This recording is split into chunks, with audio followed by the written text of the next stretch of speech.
Salam, hər vaxtınız xeyir, hörmətli tamaşaçılar. Qərb Azərbaycan televiziyasında Addım-addım Qərb Azərbaycan verilişində sizi bir daha salamlamaqdan qürur duyuruq.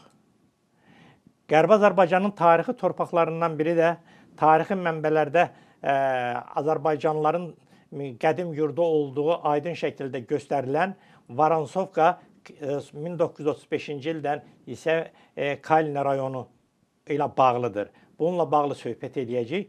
Qonağımız yazıcı, jurnalist, Qərb Azərbaycan icmasının Varansovka rayonunun icma sədri hörmətli Miraslan Bəkirlidir. Miraslan müəllim, xoş gəlmisiniz. Xoş Siz əslən həm Qərb Azərbaycanın bütün tarixindən bələd olan, onların tarixini dəqiq araşdıran araşdırıcılardan birisiniz. Eyni zamanda əslən də elə Kalina rayonundan, Varansovkadansınız. Mən istərdim ki, bu Varansovka, Kalina rayonu, o ərazinin tarixi, coğrafiyası haqqında hörmətli tamaşaçılarımızı məlumat verəsiniz ki, onun tarixi hardan başlayır, köylü sakinləri kimlər olub və onun tarixi, coğrafiyası ilə bağlı nə demək mümkündür? Birincisi İbrahim müəllim, biz gəlib bu Varansovka adından başlayaq. Əvvəla Varansovka adı bizim deyil. Yəni bu Qərbi Azərbaycanı, Varansovka dediyimiz ərazini, dağ borsalısını 1801-ci ildə Ruslar oranı işğal eləyəndən sonra bütün sahələrdə dəşil elədiyi kimi onların adlarında, yer yurd adlarını da dəşil eləməyə başlayıblar. Gəl biz biraz tarixi qabağa gedək. Orta əsrlərdə türk mənbələrində göstərilir ki, burada Taşir bölgəsi olubdur və Taşirabad orada yaşayış məntəqəsi olubdur. O mənim indi fikrimdir, onu tarixçilərin işidir, soxuşmaq ki, onu araşdırmaq. O Taşirabad mənə elə gəlir ki, bizim qonşu kəndimiz vardı, Şahnazər kəndi.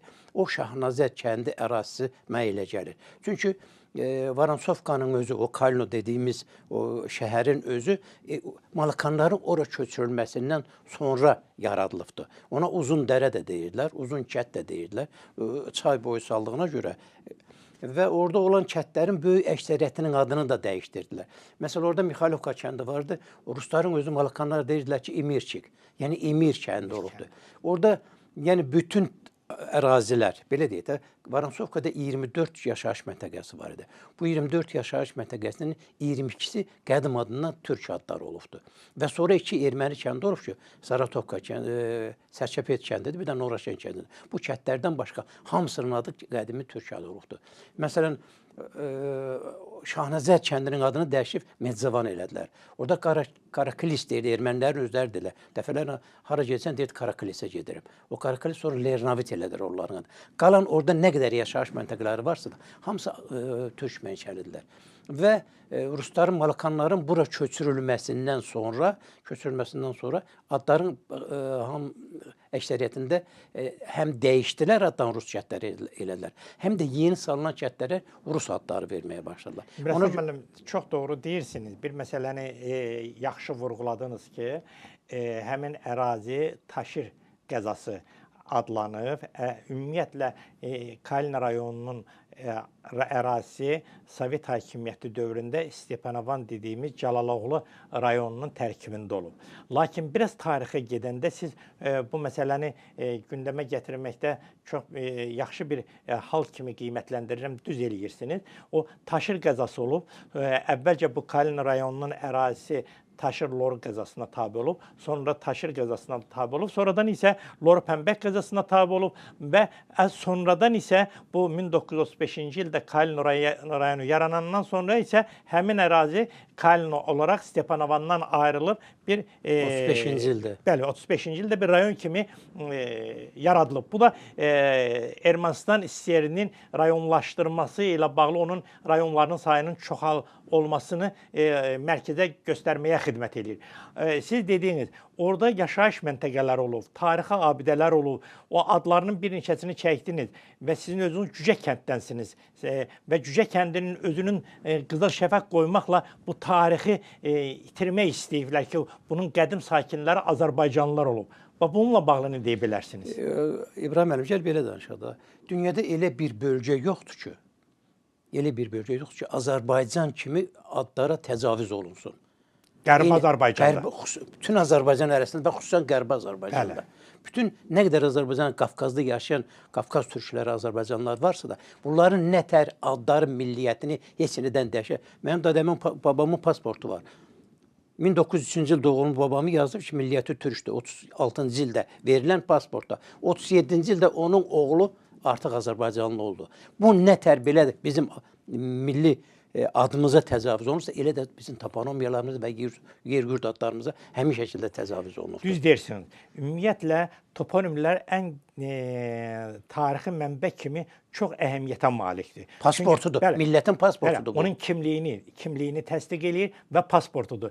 Mən bir neçə kəndlərin adını çəkmək istərdim. Siz daha yaxşı bilərsiniz. Orada Soyuqbulaq olub, İlməzli olub, sonra Cücəkənd olub, sonra Qara Kilsə olub. Onun adını Qızıldaş elədilər. Sonradan da dəyişib erməniləşdirdilər. Əgər bunlar Qızıl Kilsə ermənilərlə bağlı olsaydı, onun adını dəyişməzdilər. Deməli, o Qızıl Kilsə deyilir. Görünür, orada tarixən Albanlara məxsus kilsə olub və yer-yurd adları da relyeflə bağlı yaranıb.